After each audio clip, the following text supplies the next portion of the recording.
Assalamualaikum warahmatullahi wabarakatuh. Perkenalkan, nama saya Yusni Epipa Paujia dengan NIM 238230007 Prodi Pendidikan Fisika IP Garut. Di sini saya akan memberikan penjelasan materi fluida statis tentang tekanan hidrostatis melalui video pembelajaran yang saya buat untuk memenuhi tugas mata kuliah Fisika Sekolah 2 dengan dosen pengampu Bapak Iman Nurjaman, SPD, MSIP. Sebelum kita lanjut ke pembahasan materi, saya mau bertanya dulu boleh?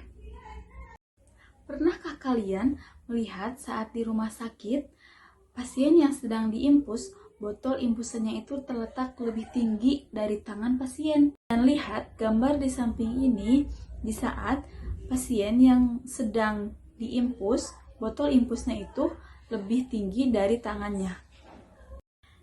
Dan satu lagi, bagi yang hobinya berenang, apakah kalian pernah mengalami telinga terasa sakit dan tertekan saat semakin dalam menyelamnya? Semua fenomena tadi pastinya kita pernah merasakan atau pernah lihat dalam keseharian kita. Karena itu, terbukti bahwa zat cair pun memberikan tekanan ke tubuhmu, tekanan yang disebabkan zat cair yang diam, yang disebut dengan tekanan hidrostatis. Nah, sebelum kita lanjut, kita harus tahu dulu apa itu tekanan hidrostatis. Jadi, tekanan hidrostatis terbagi menjadi dua, yaitu ada tekanan dan hidrostatis. Yang pertama, tekanan.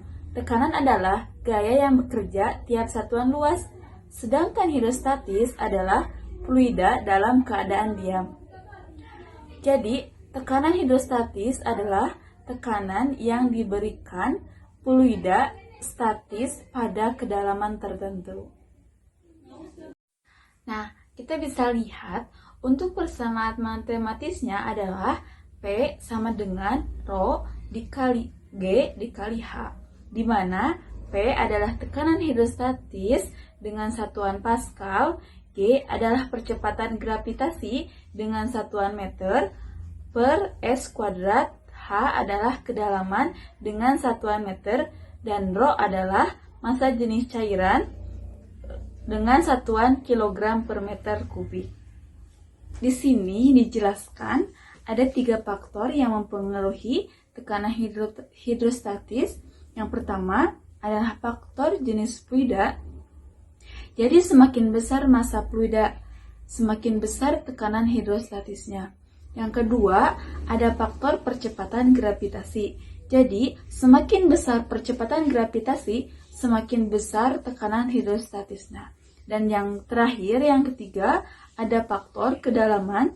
Jadi, semakin dalam titik dari permukaan fluida, semakin besar tekanan hidrostatisnya. Di sini saya akan memberikan contoh pengaplikasian tekanan hidrostatis pada kehidupan sehari-hari. Nah, teman-teman, untuk aktivitas sehari-harinya, kita bisa lihat pada proses aktivitas pemasangan infus. Dalam dunia medis, pemasangan infus memanfaatkan prinsip tekanan hidrostatis. Kantung cairan infus digantung lebih tinggi dari posisi tubuh pasien. Gravitasi menarik cairan ke bawah, menciptakan tekanan hidrostatis yang mendorong cairan masuk ke dalam pembuluh darah pasien. Jika kantung infus terlalu rendah, cairan tidak akan mengalir dengan baik. Untuk contoh yang kedua, yaitu menyelam di laut atau di kolam renang. Pasti tidak aneh bagi teman-teman yang hobinya berenang. Jadi, saat kita menyelam di laut atau kolam renang, kita bisa merasakan langsung tekanan hidrostatis. Semakin dalam kita menyelam, telinga kita akan terasa semakin tertekan dan kadang sakit. Ini karena tekanan air di sekitar kita meningkat seiring kedalaman. Nah, bagaimana teman-teman? Dari awal sampai akhir, dari mulai pengertian, dari mulai contoh-contohnya, dari mulai faktual, dari mulai dalam kehidupan sehari-hari, dari mulai video demonstrasinya, apakah teman-teman sudah bisa memahami tentang tekanan hidrostatis?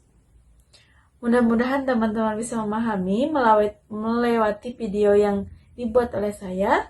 Mungkin penjelasan tentang tekanan hidrostatis dari saya cukup sekian.